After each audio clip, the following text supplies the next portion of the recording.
Thank you so much. Thank you. Well, good afternoon, everyone. How lovely to be back in this building again. I've done quite a lot of research over the years in that wonderful search room, and I've spoken twice here before. Although obviously with technology moving on, this is very different from my usual village hall environment. So bear with me if I suddenly get the jitters.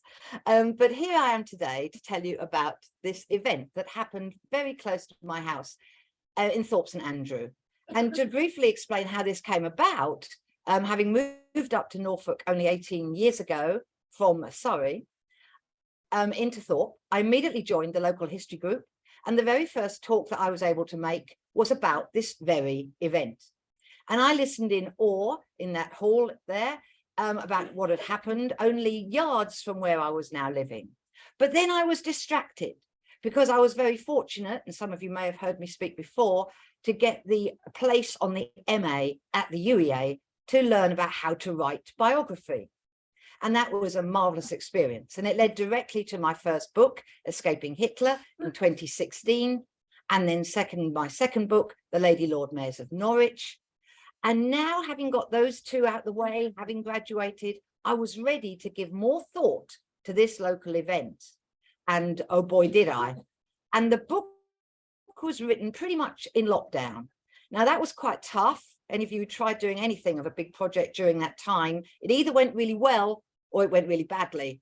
And I won't say it was either way in my case, but I wasn't able to come up here, for example. So it was all pretty much done from online research and getting in touch with those people who knew. So let's get on with the story of what happened that night. I'm going to just give you an insight into what we believe did happen that night, why it might have happened, and some of the after effects after the event. And all the time, bearing in mind that I'm writing this right in the middle of the action. So I'm sure I don't need to explain to many of you about this village here. This is obviously a more modern photo of Thorpe-Next-Norwich, known today, as I said, Thorpe St Andrew. And this is the River Yare coming down here. And you can see the Yarmouth Road just beyond the trees there. And the church, St Andrew's Church, right in the middle, was only 10 years old at the time of the accident. The village had been growing in size all through the mid-1800s as people in the city who were making some good money now in commerce and business. It wasn't just the gentry that had the big houses, and they were building themselves houses all along the Yarmouth Road, either as their permanent residence or as a sort of a weekend retreat out to what was then thought of as rather a lovely riverside village with pubs, with boats, with hire boats, just as we have today. And it was very, very popular. And so the houses are there. And as those houses grew, the church, which used to be the smallest church in Norfolk at one point, the ruins of which are still in front of the church spire there, they needed more room for the worshippers. So they built themselves a bigger church. Now, let me just point out, and I believe you guys online can't see this pointer, and I've just done that wrong. Right, here we go. This house here, this was the forge. Mr. Sabaton, Thomas Sabaton, was making the horseshoes and the gates and the railings, and he lived in that house there. And that, I'm fortunate enough to live in that house. For the sake of the people online, it's the slightly blue covered one towards the top with the solar panels on the roof. That has been my house for all this time. I'm so fortunate. It's a fabulous spot to live, but it overlooks the island. Thorpe Island, which didn't always been an island, and I'll explain that later. But all along the track on the far side, on the left-hand side of this picture, the railway line goes from Norwich out to the coast. So as I'm writing this book, I'm watching the trains going back and forth during lockdown, always empty, of course. And it reminded me every second that that was the very route taken by the train that I was writing about. And so that just gives you an insight into how close I felt and why I had to write this book. So let's go back to the evening of Thursday, the 10th of September, 1874. And we're over in Yarmouth, at the Yarmouth Station there, Vauxhall Station. And those of you who know the station might recognise this picture, this drawing of the station as it would have been in the time of the steam trains. There it is coming in and the horse-drawn cab outside. This is actually on the outside of the wall there. Now, we found this when we went on a footstepping trip to Yarmouth, and I rather liked it. And there's a generic Victorian print of people climbing aboard a train. So the point of the moment now is that it is pouring down with rain. The weather has been atrocious for a couple of days. The wind is blowing a hoolie, the rain is sideways, and there's definitely a big storm in the air. But when you're a Victorian working person, you don't get many days off in the year, so you try not to let the weather stop you going out. And they came out in their droves, and by now they're ready to go home on the 9 p.m. mail train, the last scheduled train out of Great Yarmouth every night. And amongst the carriages is the little post box with the young man in it inside the carriage there, with his great big sacks of telegrams and postcards and letters and parcels, and he's busy working away in there. And this is the route they'd be expecting to take. Now, this is it rather post-dates our event. So some of those stations, for those who know about these things, did not exist, but it's good enough for our purposes now. And I'm going to use the pointer, and forgive me online, see if you can follow this. We're going to start at Yarmouth with our train, and it's going to go along this line here. No, yes, it's going to go down here first into Reedham. So it's going south into Reedham, through the Burney Arms into Reedham, where it stops, and it waits for the train from Lowestoft. Similarly, the last sort of usual train out of Lowestoft. And the Lowestoft train will come up this track and stop at Reedham, where its carriages will be attached to the rear of the train from Yarmouth. Now, the important thing to know at this point is that all this is all double track. I'll come back to that in a moment. If I just firstly tell you that in Lowestoft that evening was the most wonderful annual fruit and veg show, just like we might have today. People with the biggest carrots and the biggest potatoes and the best flower arrangements. And they're having a wonderful day apart from the weather. Now, the band of the Royal Hussars has been booked to play that night down there in Lowestoft for the joy of the people who have gone to the show. But I believe because it's raining and it's quite cold for the time of year, many of them decide to go home. They won't bother with the band. They'll get on that last train and they'll go home to Norwich.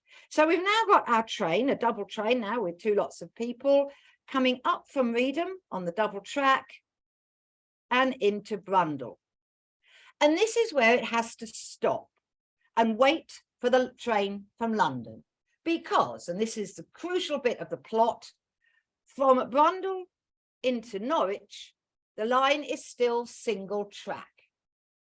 Now, the irony and the sadness, guys, is that the double track is laid. It's there, it's all sitting there, but you can't use it yet because the inspector hasn't been round to give it the A-OK. Now, does that sound kind of familiar? You cannot get the staff, and clearly they couldn't in those days either. So the rules always have been that when the 9 o'clock mail train pull into Brundall and pull, once they put the passengers on and the passengers off, it pulls into a siding and waits for instructions to take its place on the single line. Because normally they'd expect the London train to come whizzing past them and then they can go on the line to Norwich. So we've now got them waiting in Brundall. And so let's now go to the city. This is Thorpe Station in Norwich. Now, this is not the same station as many of you will have had popped into your head just now. I had to learn this. I didn't realise that that's the new station where we have today wasn't put in until the end of the century. So this one was the first ever station built in Norfolk back in the 1840s when the railways first came to our county. And you can see the wonderful glass roof on the top. Imagine the rain that night. It would have been thundering down and almost deafening on the platform. And this is an actual picture of that station. And there are the passengers waiting on the platform. If I just point out one little architectural feature, for those online, again, if you look at the top of the uprights, there's some metal frames here with some lovely decorative metalwork.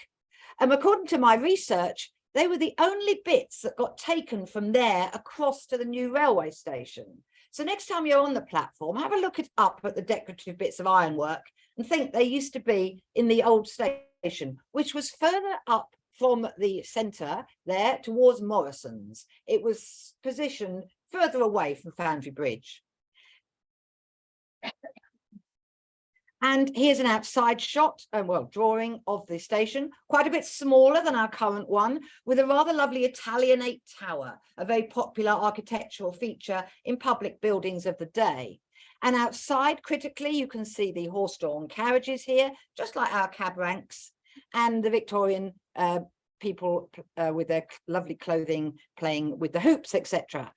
And this is where we meet our first railway servant, our first character in the book. This book is very much a biographical take on this event, because after all, I am a biographer. And what I was interested in is who were those people who had not only been involved in the accident, but who helped, who were the heroes, who were the survivors. Just bear that in mind, perhaps, as we go through. So let's have a look at Alfred Cooper. Alfred Cooper is the night inspector. He's a family man and he lives just down the road in Riverside. And he's been working for the railways for about 18 years. He used to be a policeman, but he's now working for the railways, which was a very good job. People really wanted to work for the railway companies. Your status was good. And compared to other jobs, your money wasn't bad either.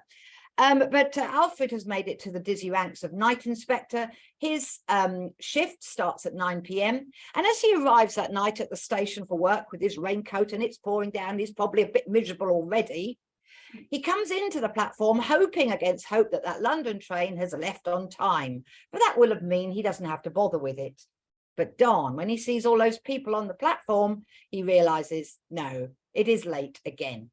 And I say again, because when you read letters to the editor in all the newspapers of the time, Great Eastern Railway, who was running the whole shebang in this area from London upwards at the time, they were really badly known for their punctuality. Their trains were often late. The staff were often accused of being a bit surly, perhaps a bit lackadaisical. Now, they were quite safety conscious up till then. They certainly hadn't lost many passengers. They were always losing staff, walking in front of trucks and falling off things, etc. Health and safety was in its very infancy, I think. But they weren't too bad on safety. But punctuality, no, wasn't any good at all. So he goes into Mr. Sproul, Henry Sproul, station master, and he says, oh, Mr. Sproul, where is the London train? We don't even know tonight. He says, Mr. Cooper, because we haven't even had a telegram to tell us how far up the country from London the train yet is. Well, these two men now have a big decision to make. They know that down in Brundall is the train from Yarmouth, with about 100 passengers on board, all waiting in a siding to come up to Norwich. What do? It's not unprecedented, this, but normally they know where that London train is. Should they allow the Brundall train to come up in advance of the London train, or should they make it wait in the siding until the London train has cleared? Well, I believe the two men have a bit of a discussion, shall we say. When you read the accounts of the various tribunals and the court cases that go on later, you can see that they had a disagreement. Well, Mr. Cooper's having none of it. He's going to go and talk to his telegram operator. So he goes down the platform and he goes into just through the little window into the telegraph officer's room, a tiny weeny room on the platform. Now tonight, and because it's raining, I believe, the young man, John Cooper, no, I'm so sorry, I knew I'd do that. John Robson, young man, John Robson, only 18 years old. He's only been in the job less than a year. And tonight he's got his mates in. Any of you who've got teenage sons, and I used to have, he's grown up now, he would have his mates in, and boy, would they make a mess of our back room. Well, they're making pretty much a mess of the little telegraph room, feet on the desk, chatting about their landladies, price of beer, the girls down the pub, etc., etc. Really distracting young John from his very responsible job. Alfred Cooper's not impressed. John, I need you to send a telegram down to Brundall. Tell them to send mail up. Yes, sir, of course, sir. And as he should, he writes it on the chit. And as he goes to hand it to his boss for the signature, the London train comes in, puffing and filling the station with smoke and noise, and the passengers getting very excited. So before he has a chance to sign it, Alfred Cooper decides to turn on his heel and go and help his colleagues sort out that London train in order to get it away as quickly as possible. So now John has got a problem, hasn't he? He's got the instruction, but he hasn't got the signature. He's also got his rather wonderful Cook and Wheatstone 5-needle telegram machine, state of the art when it was put into the station in the 1840s. His mates don't know how to use it, but he does. It's like showing off your new Apple phone. And wouldn't he love to send that message down to Brundle? So, you know, ladies and gentlemen, he does. He sends the message. And immediately the station master from Brundle does his thing and sends a message back, right, will do. And the green flag drops and the train pulls out onto the single line heading for Norwich. A few moments later, that London train has been turned around and the green flag drops on the station in Norwich. And the train pulls out onto the single track heading for Yarmouth.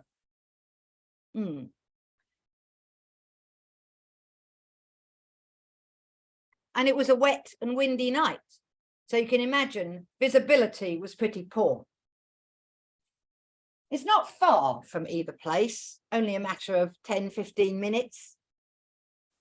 And this is what's going to happen. I'm going to read you a very short piece from the prologue, just to give you a vision while you look at this print.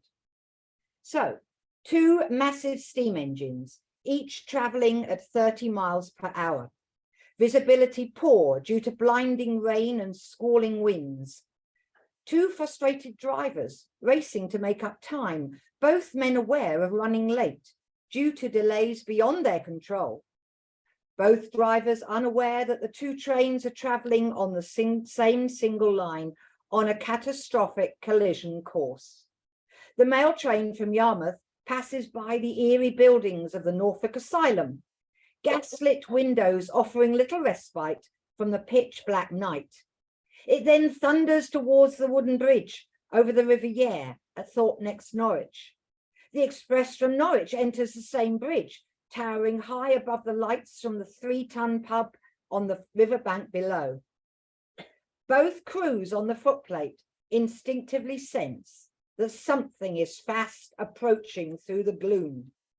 But despite every effort, they realize with horror that it's far too late to apply the brakes.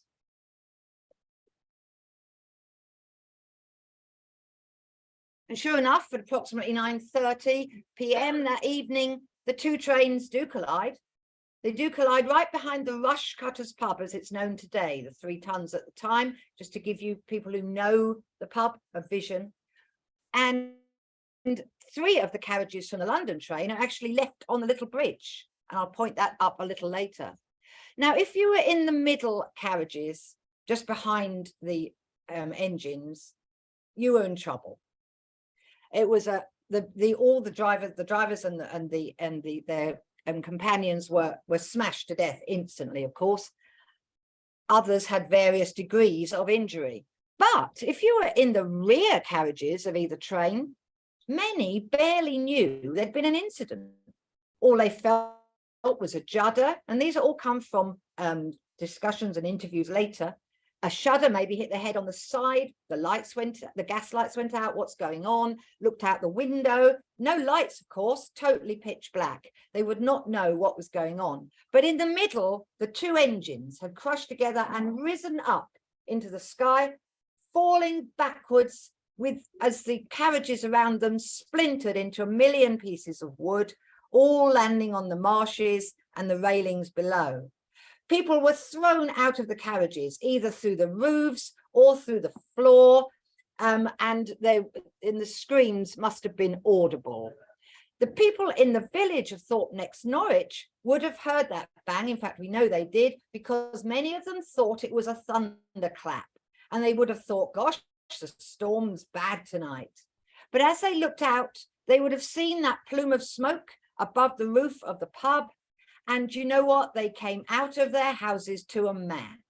Whether you were the gentry, the butler, the tweeny maid, the gardener, the groom, whatever you were, you went to help. You didn't know what you were facing, but they did come out. They grabbed their gas lanterns and they ran towards what they didn't say. They didn't know what they would be facing. And the scene of carnage was pretty awful. Now, these drawings are from the London Illustrated News of 2 Saturdays later. This is a Thursday now, remember? 2 Saturdays later. And at first I thought surely they wouldn't have had any artists in Thorpe at the time. And of course they didn't. But as word got out around the country about this, they would have sent their artists down to talk to eyewitnesses.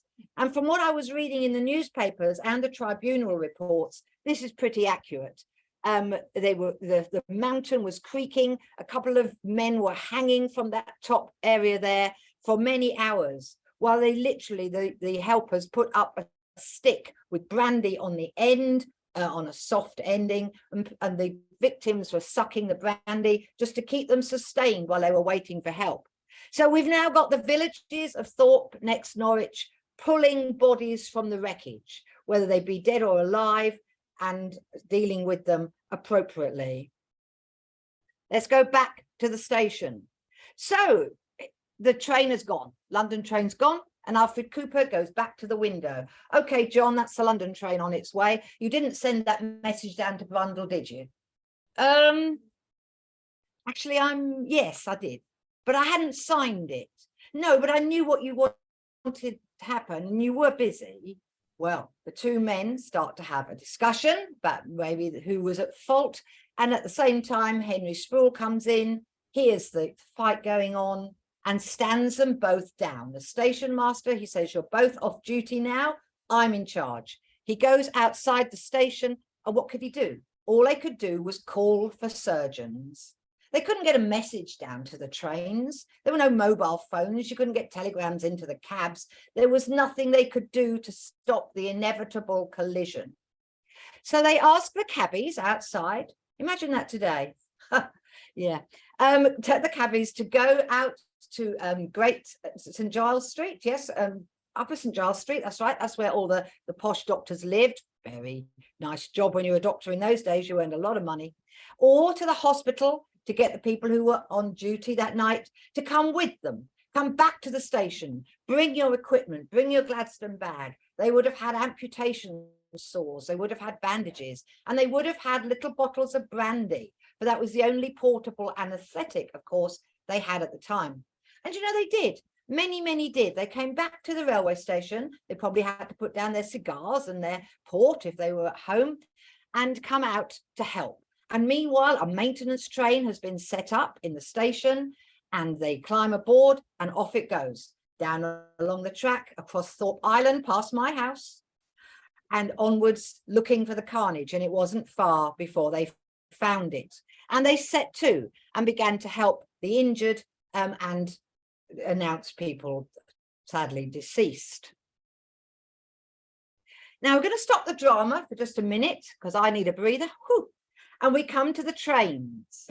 Now I'm going to put my hand up straight away and admit that I knew very little, if anything, about Victorian railways and railway engines, etc. when I started writing this book. My main thrust was the people who had been involved, but I knew I couldn't write it without finding out about these engines, the particular ones on that day. And I sought out experts around the area and in London, and we had coffee when we could, and we had exchanges on emails when we couldn't.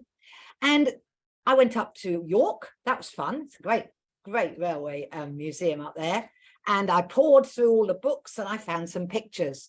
Now, I'm told on good authority that this is the same design train as the one from Yarmouth to Norwich. It was number 54 at the time. Clearly, that was a write-off, as we'd say now. But much like cars, the designs went on for years and years. And it's a W class. Oh, now somebody in the room will help me out. W class Robert Sinclair, I believe, outside cylinder engine 222. Now, it's some time since I wrote this book. My brain is not what it was. So I'm not going to explain what that means. I'm sure there's many people in this room who know exactly what that means, but this is what it looks like. It looked like. An important thing to point out at this juncture is right behind the coal tender was on that particular train, a fish truck. filled with fresh fish caught from off Yarmouth, destined for our market and markets beyond.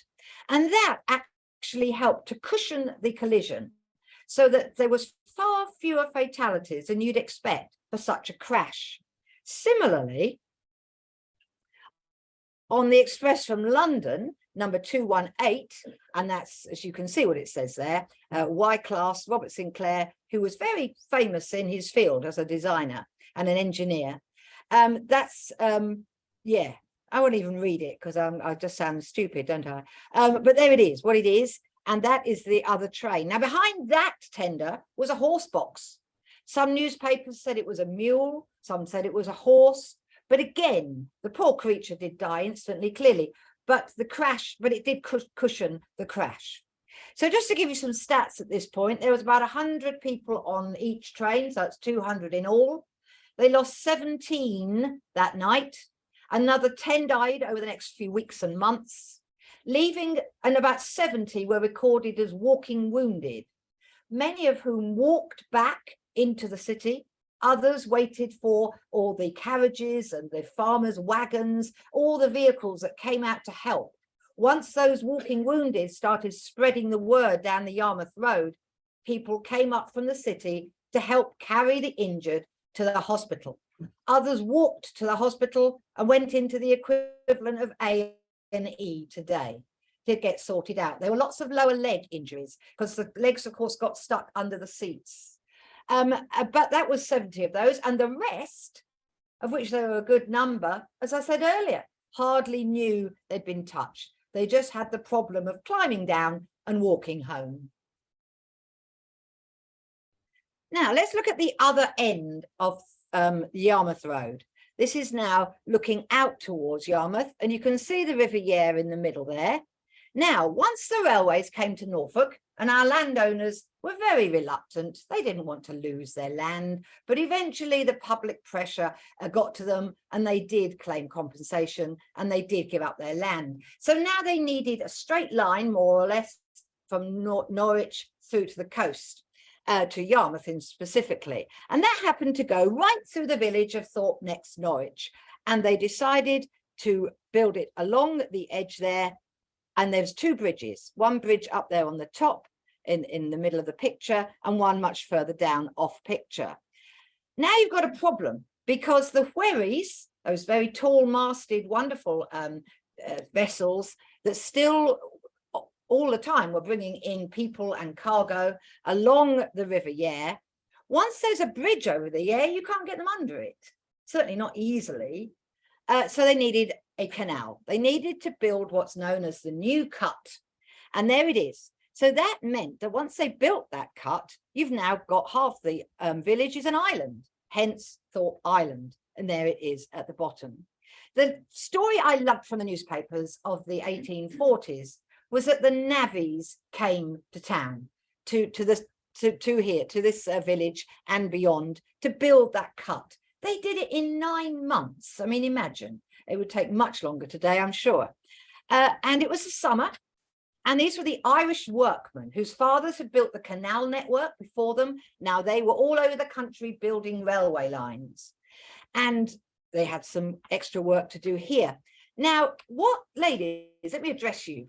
What do gentlemen tend to do if it's a hot summer's day and they're working in the garden or on a building site? Don't be shy. Absolutely. They take their shirts off, as these men were doing. Now, that was a bit of fascination for the Victorian ladies, as you might imagine. And the story goes in the newspaper that the ladies from the city, certainly from the village, would just take a little perambulate, or maybe a ride on their horse or in their carriage of a summer's afternoon, and just hang around, really, watching the workmen working. And the people of the village were so concerned about the safety of these women from these big, burly Irish workers that the police were sent to stand along the route of the canal and make sure everything was okay. Don't you think, ladies, that it wasn't the women that were at risk? It was those men that were at risk. Yeah. Don't know what their wives thought, but there we are. Who they did incidentally travel with. Whole family groups would come and set up camp near where they were working. It was a fascinating piece of research. But so we now have the cut. Now the accident happened, and I will use the pointer for a moment, directly behind the pub. So here's the pub. So there's the hopefully you can see where it is, guys. It's a white building just by the bridge over the river there. That is the rush cutters today. And the accident happened about here, just behind those bushes, which clearly wouldn't have been so high in those days. And that's where it is. And if you walk up the road, if you ever go to visit, and do, it's a lovely pub, walk up the road a bit further and there's a side lane called Girling's Lane. There's nothing in it, but it does lead to the railway track. And if you look over the little gate there at the end, you can see the piece of track where the accident happened. And this is the pub from a lithograph of only a few years later. And to my mind, it looks very much the same. They really haven't spoilt that building in many ways. And this shows the bridge. You can see the bridge over there on the far right, much lower than the one today, clearly spindly, made of wood. And as I say, 3 of the carriages were stuck on that bridge. Nobody drowned. They dredged the river the following day. Nobody drowned, with a bit of luck. Which brings us to our first hero. The publican of the pub was John Hart. He'd only been in the job 2 or 3 years. He'd come out of the city to take it on. And in fact, his family kept on building boats for many years in this area, right up to the 50s and 60s, 1950s and 60s. But he was the first one. And there he is in his pub. So when he hears that enormous explosion, he would have come out clearly, and he rushed to the bridge to warn the passengers not to climb down without help. And if they did, they had to be really careful not to fall in the river. Now, on those carriages was a whole group of Masonic gentlemen who'd been in the Assembly House all evening having the most wonderful dinner. It was a celebration dinner for the opening of a new lodge in Upper St. Giles Street, which is still there working today. And I managed to get hold of the menu that they had and various bits of paper, and it was so wonderful. So they were all a little bit tipsy, but they'd hardly felt anything, just a quick crash. And they did climb down and they did walk back into the city. That's just to illustrate how different the outcomes were for people. So John then went on and helped with the carnage. Also behind that bridge there, and I'll point it out for the sake of those in the room, it just to the right of the trees is a little like a triangle above the bridge. That's the boatyard of Stephen Field. Stephen was a boat builder and a good friend of John Hart. And he was another hero because he opened up his boatyard for the sake of the injured, to get them out of the rain while they waited for the ambulances, the horse-drawn ambulances, etc., to arrive to take them away. Meanwhile, John opened up his skittle alley. The skittle alley is right on this far left-hand side of the picture there. And nowadays it's a dining room. So those of you who know the pub, imagine going in, turn right, past the bar, into the far end, and there's some upright wooden pillars. Behind that would have been the skittle alley. And by midnight that night, there were 17 bodies laid out along that floor, very respectfully laid out, cleaned up, ready for their relatives to come and identify them. And there would be a coroner's coming along on the Saturday. But anyway, so for now, he's done that. And that makes him one of my heroes. And those 2 gentlemen get their own chapters in the book with their full life stories, because that was what I loved to do, was to research their lives, what they did before and what they did afterwards. The next day, the local newspaper, the EDP, yes, the same one we know and love today, printed the story. That isn't the one from the EDP, that is a handout literature about the accident. But as those walking wounded walked back into the city, they would have spread the word everywhere. In fact, there was one pharmacist who opened up in the middle of the city when he heard the news, so that people could go and get the equivalent of elastoplasts, etc. So the message got out, and the journalists got hold of it, and they wrote a very skeletal story for the following day. Whereas they would normally have sold 2,000 copies throughout the area of that newspaper, they had to keep the presses going all night, but they sold 10 times that many the following morning. Everybody wanted to know what had happened the night before out in the village of Thorpe-Next-Norwich. And by the Saturday, everybody in the country and further afield knew the name Thorpe-Next-Norwich.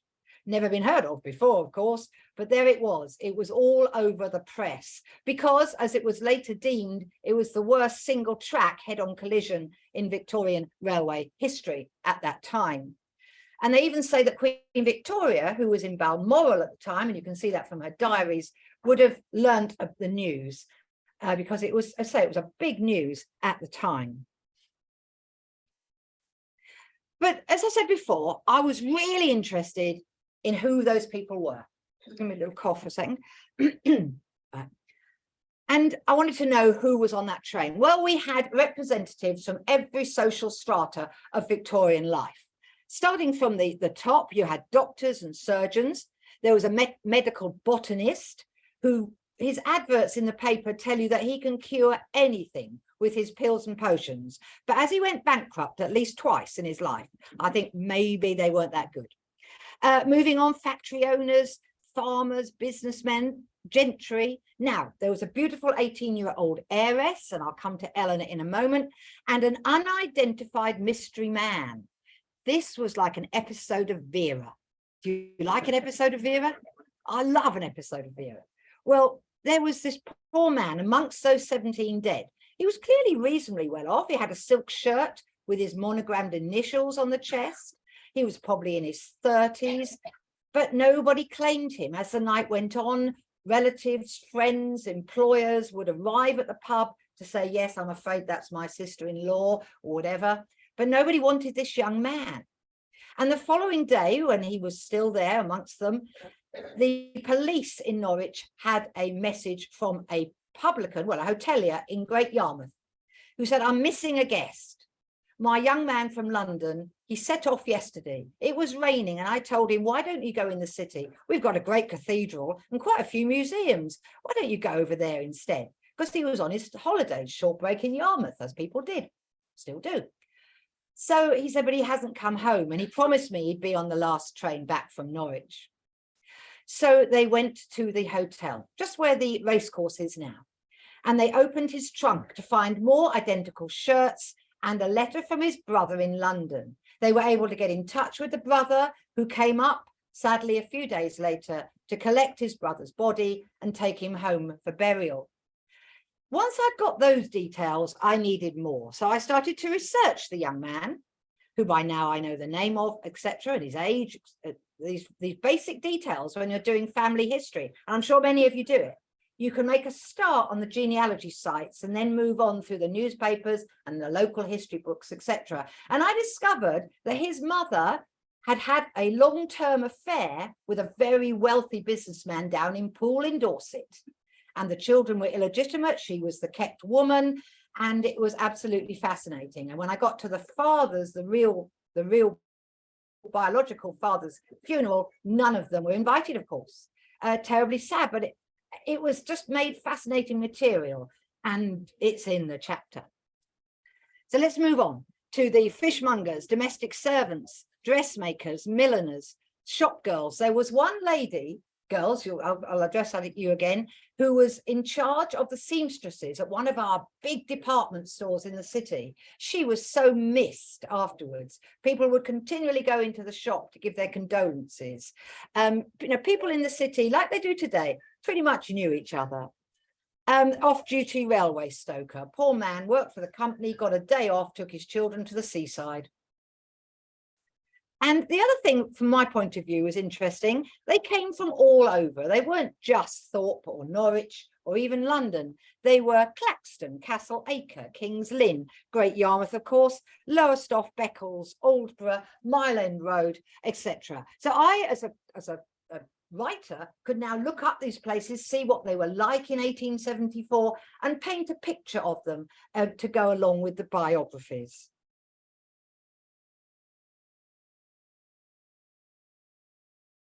So photography was in its very infancy. There weren't many photos taken, and if they were, you had to be wealthy to have them.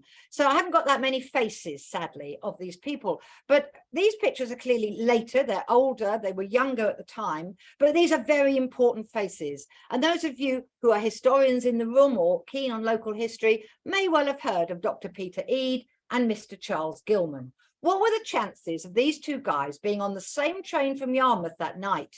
Because Dr. Peter Ede and Charles Gilman were both knighted later by Queen Victoria, both were mayors of the city, both gave so much to our city. If either or both had been killed that night, the bits of the history of our city would have been very different.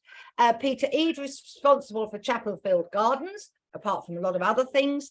And Charles Gilman, of course, is from the family that started the great insurance company. Both went on to be very wealthy, very philanthropic. Charles was injured badly, but he came out of it in the accident. Peter wasn't so injured. He was thrown from his carriage, but he had been visiting a patient in Yarmouth, so he had his bag with him. He was able to help with the injured. Another one of our heroes. Ellen Ramsdale. Let's address Ellen. She was 18 years old. Her father had died when he was only 40, 2 years earlier. When she's 21, she will inherit his auctioneering company. It's based in Dereham. A wealthy man, leaving a widow and 3 children. Ellen was the one that had, a feisty young woman, gone off to Yarmouth to visit a friend, and she too was in the accident near the front. A lot of debris fell on her legs. She was taken into the pub where a doctor amputated her left leg, not once, but twice. First beneath the knee, then they realized the knee wouldn't make it, so they cut it above the knee, with only brandy to sustain this brave young woman. She wasn't allowed to leave the pub for 3 months, her mother being reasonably well off, living in the brand new houses in Essex Street in the city. Anyone who knows that area, those lovely houses, they were brand new at the time. And I believe that her lover bought that for her, because I discovered later that Ellen's older sister and younger brother did not have the same father, hence the middle child being the heiress to the fortune, because the other 2 were not Mr. Ramsdale's children. She was in that pub for 3 months recovering, and she was the darling of the newspaper. Every day the public wanted to know, how is Ellen? How's she doing? Is she going to live? What's going to happen? In January the following year, she was allowed out. They had a special service in St. Andrew's Church that I pointed out to you earlier, and she was allowed to go home to mum. Now, I then looked into her history, and I knew that her younger sister had shortly afterwards gone to Australia and decided to live there. Many people were going off to Australia or Canada at that time, and where she married and had her own family. I had an email from a lady in Australia just a week before the book was due to be launched in September 21. And she said, we've just seen a Google excerpt from your book. Google does this. They nick bits of your book and they put it up without permission. But I was told not to worry about it. And they said, you're talking about our great aunt Ellen. Whoa, just take that in for a moment. So, okay, let's see if we can prove this. And sure enough, yes, indeed, because all the facts they were giving me, and luckily they'd done lots of family history, what they didn't know was that their ancestor, Amelia, the older sister, was not a Ramsdale. They thought they were the progeny of Ramsdales. So I was now able to give them the news that wasn't the case. They were in fact from a very wealthy landowner from the Dereham area who was never married, but he had this secret mistress. He had the first baby with them, then they split up. She married the Ramsdale, and then when he died young, she went back to cry on his shoulder and had his son. So just a fascinating story. I've now got new information about Ellen, which will go into the paperback edition when it comes out later. That's the fun of being a biographer. You put yourself out there, you get it back in spades. Let's just finish this slide with Sergeant Robert Ward, one of 2 soldiers who had been who were traveling together. They went fishing that day and they were on their way home. His companion had been in the war, the Crimea War, and I was able to trace his service industry and his service record and Sergeant Robert Ward's record. And the interesting thing about him was, quite by chance, I met his great-great-great-grandson, who lives in Sprowston, and who was able to give me this picture and tell me all about what he knows about his descendant, his ancestor. Yeah, fascinating stories. Once you start digging, and you've got the time in lockdown to do it, you can find out a lot of stuff. And the railway servants, that's the only picture I've got of the railway servants. That is on his funeral card. That actually came courtesy of the library at the top of the forum. So I'm grateful to the Heritage Library for that. And that's James Light, the fireman on the train from Yarmouth. And here in Rosary Cemetery, and some of you may have taken the tour of the cemetery, and the cemetery does point out these two stones. You've got the driver and you've got James Light next to him. And the different sizes of the headstones is quite deliberate to show the different status of the two men. And the railway company gave them, as they did their other people they lost that night, most wonderful funerals with bands, and tourists came to see them. And it was razzmatazz, really, and quite rightly too. They died in service and they'd left widows and children. So those are there if you want to go to Rosary and see them. The Norfolk and Norwich Hospital features heavily in the book. That was where the the walking wounded went into. And here's a picture of the very surgeons that would have looked after them. Top right there is Peter Ede. Remember the picture from before? There he is, much younger, because of course he was much younger at that time. And there's his colleagues. And I was able to pick from them 2 or 3 of these doctors to research and write up their life stories. I could have gone on, but I wouldn't have met my deadline for the publisher. But they are a fascinating bunch, and they were looking after the patients in the hospital. Sadly, most of them did die, not of their injuries, but of septicemia. Cleanliness wasn't that brilliant. They did get their act together shortly afterwards at the hospital. We're nearly there now, guys. This is all about the inquests and the Board of Trade inquiries and the manslaughter trial. And I just wanted to show you the 2 buildings that featured heavily in those events that happened afterwards. You've got the Guildhall, of course, which was still the centre of law at the time. And that's Shire Hall, just up, where is it? It's used to be the Army Museum, didn't it? Up on the top there. And that, you may all be aware of this, that there's a tunnel between the castle and the Shire Hall where prisoners would come directly up into the courtroom. And when the inquests were over, just to let you know, if you died out in Broadland at the pub, for example, at the crash, you had to have one coroner and a jury. If you died in the city, you had a different coroner, just like the bins now. I live in Broadland, mine are a different colour than the ones in the city. Similar thing. And they didn't agree with each other half the time. So we did become a bit of the laughing stock in the newspapers throughout the country, because the legal people really couldn't get it together. There was a Board of Trade inquiry. Chap came up from London, decided, yes, there was a manslaughter case to answer. And the following April, that manslaughter trial took place in Shire Hall. And 2 men were in the dock. I'll leave you to guess who they were. And the compensation cases, they happened over the summer. It was the biggest payout that Great Eastern ever had to pay out, the equivalent of £4 million. However, all the claimants, none of them got as much as they thought they deserved, because Great Eastern could afford to hire hotshot lawyers who, frankly, reading between the lines, were sharks of the greatest order. And they just did not allow them to have the money that, frankly, I believe they deserved. And the widows and the people who couldn't work anymore were shortchanged for sure. And that's the scene today. I took this photo from the top of Whitlingham Bridge, which wasn't there at the time, but it wasn't long before it was built. And you can see the piece of track there. That's a picture of the rush cutters from the rear, taken from the train going to Yarmouth. And I just kind of idly thought that that would have been the last view many victims would have had, with the candles through the window. And I'm afraid the slide of the plaque is not particularly good. But down Girlings Lane, there is a plaque commemorating the event, put there about 25 years ago by members of the Thorpe History Group.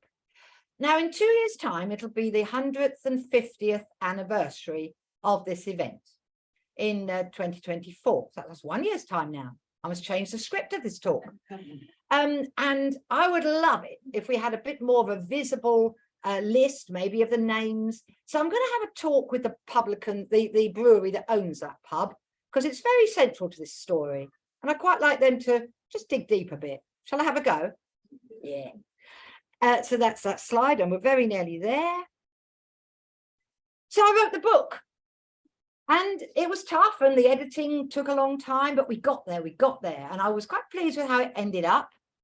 And we had our launch in Jarrold's, and I was interviewed by Pete Goodrum. Some of you may know the name Pete Goodrum. He's a local writer, very successful writer and broadcaster too.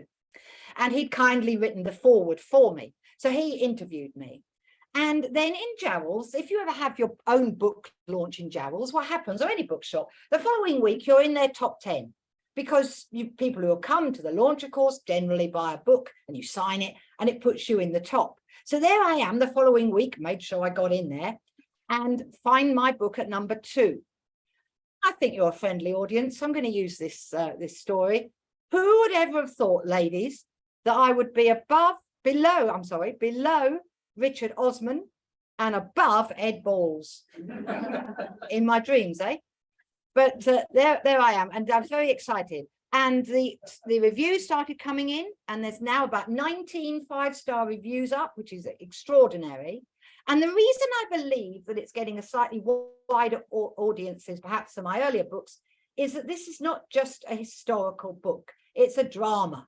The story is a drama. The story is a people story. So although everything in it is true and researched, I have put ideas in characters' heads. I have given them minimal, but some conversation. I've generally introduced you readers to the characters before you know what happens to them. So I hope you get kind of fond of them, and then you find out. It's a bit more of a narrative than perhaps the others were. And that is an exciting thing for me. I've got them here today. You may have noticed them on the way in, and I do have a PayPal machine if you've not got no cash on you. And the other 2 books are self-explanatory there, as I said before. But what a pleasure it was to discover these people. Their stories, their background stories are all pretty amazing. And when you were rich and you were influential or powerful, there's lots about you in the newspapers. If you were not so much, there's very little. But just as a tip, then I was looking up what the life of, say, a seamstress would have been like in Norwich at that time, and build the story around what I know about that individual, coupled with the historical texts. And I'm sure there's many people in the room who follow that very pattern when you're writing your own stuff. But you've come out today on a very cold day, and I'm very grateful for that. And I hope that I entertained, informed, and that you enjoyed yourselves. Thanks so much.